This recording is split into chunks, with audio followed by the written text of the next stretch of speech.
Assalamualaikum warahmatullahi wabarakatuh. Berjumpa lagi di kuliah ekonometrika bersama saya. Pada kesempatan kali ini saya akan membahas terkait dengan aplikasi model regresi dan pengembangan.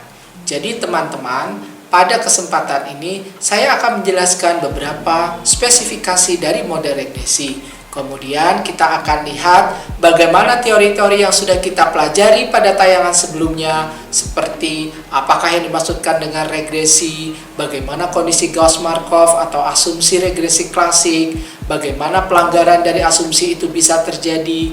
Nanti akan kita lihat termasuk bagaimana penggunaan dari perangkat lunak untuk dari pengantar regresi tersebut. Nah, saya akan mulai dengan spesifikasi model. Pada tayangan bisa dilihat yang kita sebutkan dengan multiple regression atau regresi berganda. Di sini kita meregresikan variabel dependen dengan lebih dari satu variabel independen. Sebagai contoh, pada nomor 1 adalah regresi produksi petani ke I dengan variabel yang diduga memengaruhi. Pertama adalah jumlah tenaga kerja yang digunakan oleh petani tersebut, dan yang kedua adalah jumlah pupuk urea yang digunakan. Nah, karena ada dua variabel independen yang diduga memengaruhi produksi, maka kita katakan ini sebagai regresi berganda. Yang kedua, kita lihat persamaannya, kita tambahkan dengan variabel independen yang ketiga, yaitu kuadrat dari jumlah urea yang digunakan oleh petani. Jadi kalau teman-teman menyusun di dalam mendapatkan hasil regresi, kolom pertama adalah misalnya produksi padi petani ke I, kolom kedua adalah jumlah tenaga kerja yang digunakan, kolom ketiga adalah jumlah pupuk urea yang digunakan, maka kolom keempat adalah jumlah pupuk urea yang digunakan pada kolom ketiga kita kuadratkan. Lalu kita lakukan regresi dengan variabel dependennya adalah tingkat produksi dari petani tersebut. Nah, yang ketiga adalah yang kita sebut dengan log model atau model logaritma. Jadi tidak ada yang kita sebut dengan double log, ya, karena di dalam buku teks lazimnya disebut sebagai logarithmic model atau log model. Nah, di sini kita melakukan logaritma terhadap data produksi petani, logaritma dari jumlah tenaga kerja yang digunakan, dan logaritma dari jumlah pupuk urea yang digunakan. Lalu masing-masing dari logaritma untuk variabel tersebut kita regresikan. Nah, karena ini adalah transformasi dari bentuk fungsi produksi yang lazim disebut sebagai fungsi produksi Cobb-Douglas. Mungkin teman-teman masih ingat kalau saya sebutkan di dalam bentuk persamaan awal, YI sama dengan A besar dikali dengan TK pangkat B1 dikali dengan urea pangkat B2. Nah, boleh kita tambahkan kalau kita ingin ada error term, berarti adalah E pangkat epsilon. Nah, kalau kita leunkan, maka kita akan memperoleh seperti di persamaan 3, leun produksi I sama dengan B0 yang merupakan A besar atau konstanta tadi di dalam persamaan awal, plus B1 leun TKI. Karena TK pangkat B1 kalau dileunkan sama dengan B1 kali leun TK plus B2 leun urea plus VI sebagai leun dari E yang merupakan bilangan natural adalah 1, berarti merupakan galat plus VI. Ya, jadi kalau di persamaan awal tadi saya sampaikan epsilon, sebetulnya bisa juga kita tulis dengan VI. Nah, yang keempat ya, selain dari fungsi Cobb-Douglas, kemudian fungsi kuadratik seperti pada persamaan 2, di sini tetap linear pada parameter ya, teman-teman. Jangan lupa persamaan 2 bukan tidak linear pada parameter. Jadi tetap memenuhi asumsi OLS, ordinary least squares atau kondisi Gauss-Markov di mana linear dalam parameter. Karena B3-nya bukan yang dikuadratkan, tetapi ureanya yang dikuadratkan.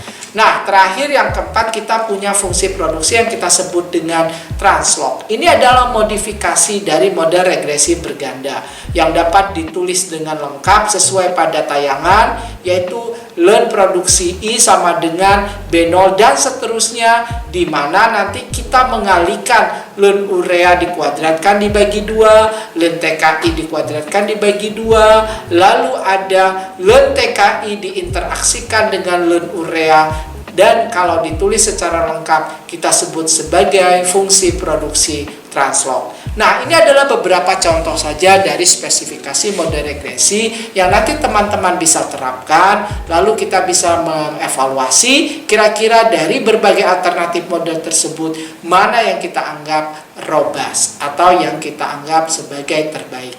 Ingat, econometric models are wrong, but some are useful. Nah, disinilah implementasi dari falsafah ini, di mana kita bisa mempunyai banyak alternatif dari model regresi dan tentu tidak ada yang mutlak benar salah satu dari sekian banyak alternatif tersebut.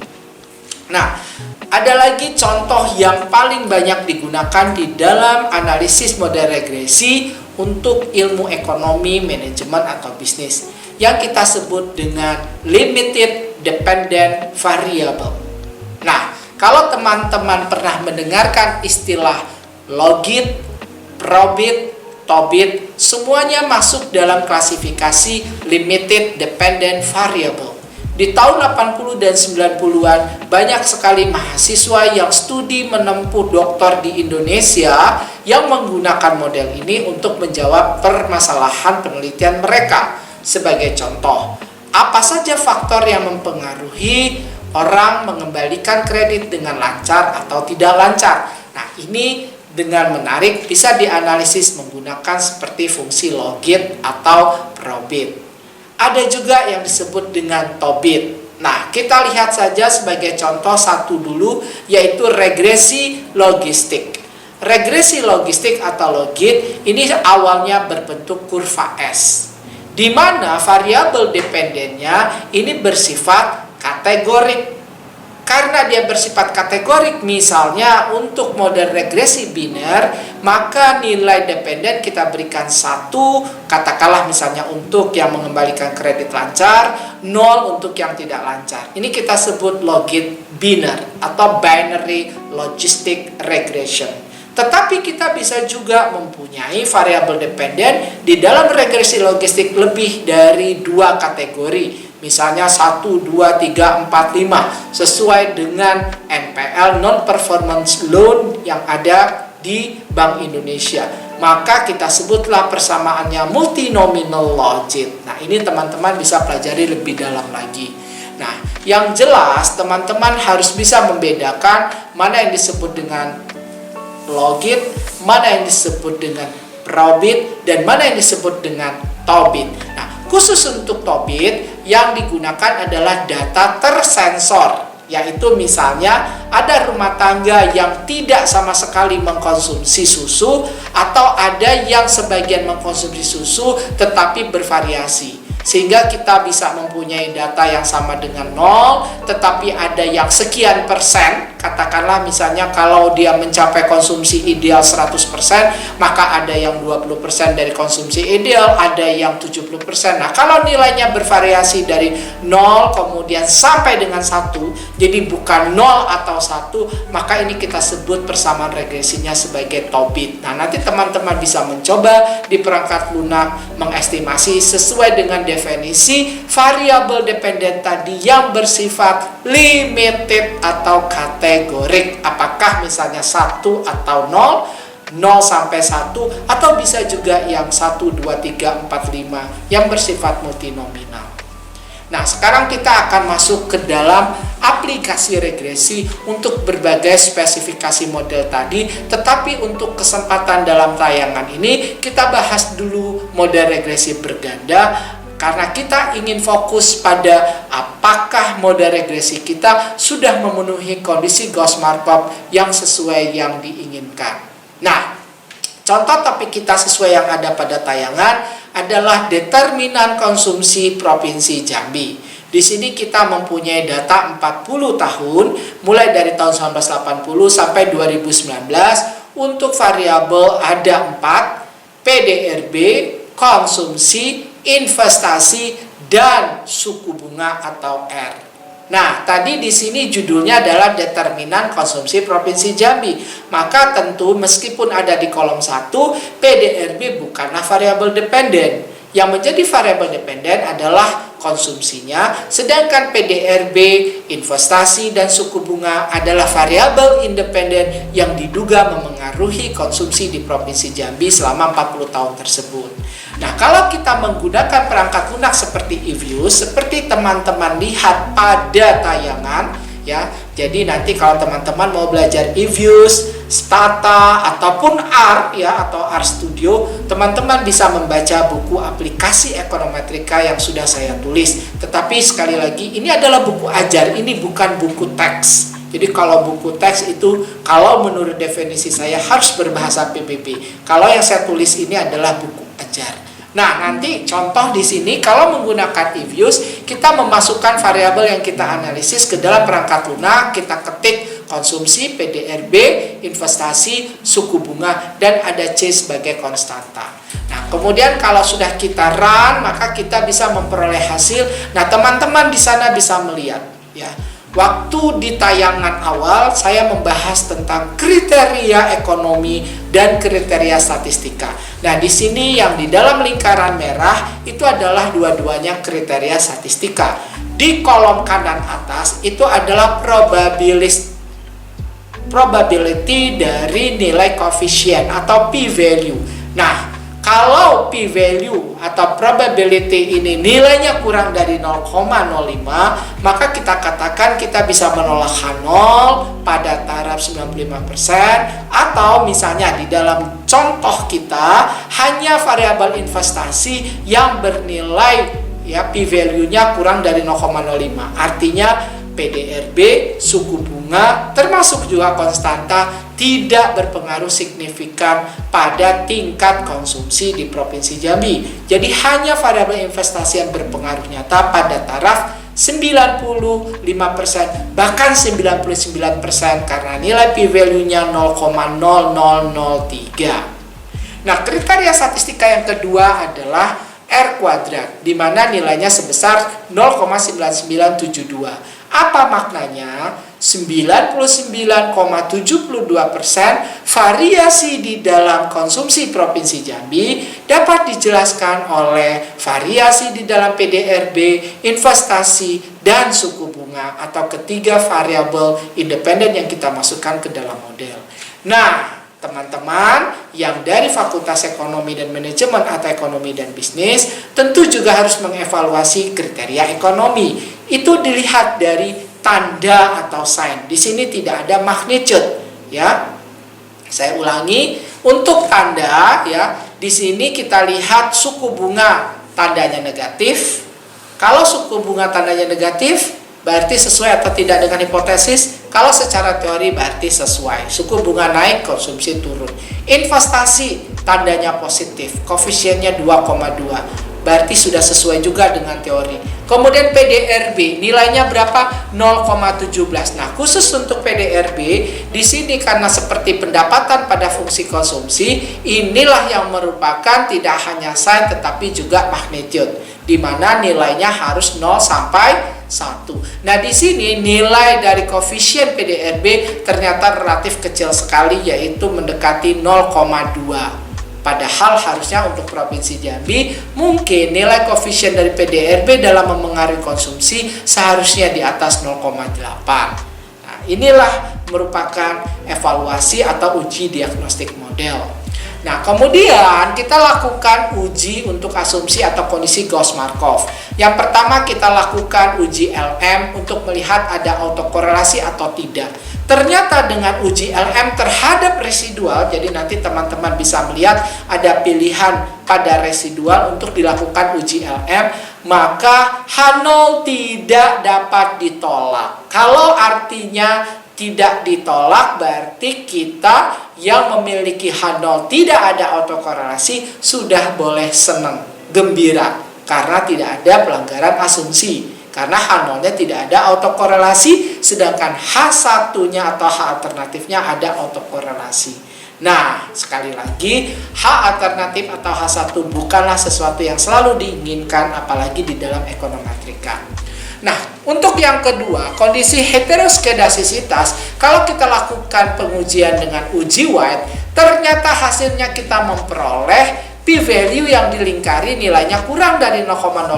Sebagaimana penjelasan saya pada tayangan terdahulu, jika p-value kurang dari 0,05 berarti kita tolak H0. Nah, tolak H0 berarti tidak homoskedasisitas atau terjadi heteroskedasisitas. Berarti di dalam hasil estimasi kita tadi yang di awal ini ada gejala atau terjadi heteroskedasisitas yang nantinya harus kita perbaiki. Nah, kalau kita ingin memperbaiki heteroskedasisitas karena kita menggunakan perangkat lunak, kita langsung bisa mengestimasi dengan menggunakan yang saya sebut dalam tayangan sebelumnya, yaitu GLS atau Generalized Least Squares. Nah, kalau kita lakukan estimasi ulang dengan menggunakan GLS, kita memperoleh sekarang model di mana ya hanya investasi tetap yang memengaruhi konsumsi, sedangkan PDRB dan suku bunga masih tidak berpengaruh nyata pada taraf 95%. Sedangkan R kuadrat itu naik. Ya, jadi karena GLS-nya memang lebih efisien dari OLS, sehingga kita memiliki sekarang R kuadrat yang sedikit lebih tinggi, yaitu 99,9%. Nah, apakah kita perlu melakukan deteksi multikolinialitas? Betul, kenapa? Karena kita memiliki R kuadrat yang tinggi, yaitu 99,9%, tapi hanya 1 dari 3 variabel independen yang berpengaruh nyata. Nah, ini adalah gejala adanya multikolinialitas. Maka kita keluarkanlah nilai VIF yang tersedia di perangkat lunak juga. Dalam hal ini adalah masih EViews. Ternyata nilai VIF-nya untuk variabel PDRB dan variabel investasi jauh di atas 5 atau 10, yaitu 400-an. Sedangkan untuk suku bunga nilainya hanya 2. Maka kita akan lakukan pembuangan variabel, yaitu salah satu PDRB atau investasi. Nah, kemudian nanti kita lanjutkan. Ada satu prosedur yang tadi saya lewatkan, yaitu transformasi model, bukan mengubah teknik estimasinya. Yaitu apa? Data asli semuanya kita learn-kan. Jadi sekarang kita learn-kan data awal tadi, sehingga kita sekarang mengetik di perangkat lunaknya learn konsumsi, learn PDRB, learn investasi. Tetapi ingat, nah teman-teman, kalau datanya dalam persen seperti suku bunga, maka kita tidak boleh melearn-kan variabel tersebut, sehingga suku bunga tetap saja. Nah, sekarang setelah di-learn-kan, kita regresikan lagi, ternyata kita memperoleh hasil yang berbeda, di mana dengan data learn ternyata yang signifikan berpengaruh pada konsumsi di Provinsi Jambi hanya PDRB, sedangkan investasi dan suku bunga tidak, dengan R-square-nya sebesar 99,7%. Nah, kalau kita lakukan uji autokorelasi, ternyata tidak ada autokorelasi. Lalu kalau kita lakukan uji heteroskedasisitas, ini ternyata sekarang kita tidak tolak H0. Nah, terbukti bukan? Di dalam tayangan sebelumnya saya sampaikan salah satu cara untuk mengurangi kemungkinan heteroskedasisitas adalah dengan melearn-kan data variabel yang kita regresikan. Ternyata terbukti kan, pada saat kita menggunakan data yang sudah dalam bentuk learn, hasil regresi menunjukkan tidak ada heteroskedasisitas karena kita tidak tolak H0 pada uji White. Nah, untuk VIF dari deteksi multikolinialitas hasilnya masih sama dengan data yang tidak dilengkap. Di sini untuk PDRB dan investasi nilainya bahkan lebih besar, VIF-nya di atas 500, sedangkan untuk suku bunga sekarang menjadi 1,7. Nah, apa yang harus kita lakukan dari berbagai estimasi yang kita lakukan? Tadi kita melakukan dengan GLS, lalu data kita coba ubah dengan learn dan seterusnya. Nah, dalam hal ini jelas bahwa karena ada indikasi multikolinialitas yang serius, kita coba dengan membuang salah satu variabel, apakah PDRB atau investasi. Nah, di sini kita tidak melihat kondisi awal di mana investasi signifikan atau PDRB signifikan, karena berbeda kan pada saat kita datanya asli atau di-learn-kan. Pada saat asli yang berpengaruh nyata adalah investasi, pada saat dengan data learn yang berpengaruh nyata adalah PDRB. Nah, secara teori yang lebih berpengaruh pada konsumsi yang lebih dekat adalah apa? Tentu PDRB. Maka kita harus mempertahankan PDRB dan yang coba kita buang adalah investasi. Disinilah sekali lagi ingat falsafah econometrics. Econometric model are wrong, but some are useful. Just box. Econometric models are wrong, but some are useful. Nah, di sini kalau kita coba estimasi lagi tanpa menggunakan investasi, maka kita memperoleh hasil R-square-nya 99,9%, tetapi yang berpengaruh nyata hanya PDRB dan suku bunga tetap tidak nyata. Nah, kalau kita lihat sekarang dari deteksi multikolonialitas, ternyata dua-dua variabel tersebut nilainya jauh lebih kecil dari 5 atau 10, yaitu 1, sehingga memang tidak ada lagi multikolonialitas yang serius. Nah, kalau kita menggunakan data learn ternyata juga tetap sama ya, learn PDRB dan suku bunga tidak berpengaruh nyata, hanya PDRB yang berpengaruh nyata. Lalu hasil dari VIF juga menunjukkan tidak ada gejala multikolonialitas yang serius. Nah, dari sini teman-teman bisa belajar bahwa kalau teman-teman ingin PDRB-nya nyata, R-nya nyata, dan seterusnya, mungkin itu tidak bisa diperoleh dengan berbagai revisi dari model awal. Mengapa? Karena memang kalau kita melakukan estimasi model, tidak berarti semua variabel independen harus berpengaruh nyata. Kalau sudah harus berpengaruh nyata semuanya, mengapa kita melakukan kajian atau riset? Justru dari riset kita ingin membedakan mana yang berpengaruh nyata, mana yang tidak. Terima kasih, semangat. Assalamualaikum warahmatullahi wabarakatuh.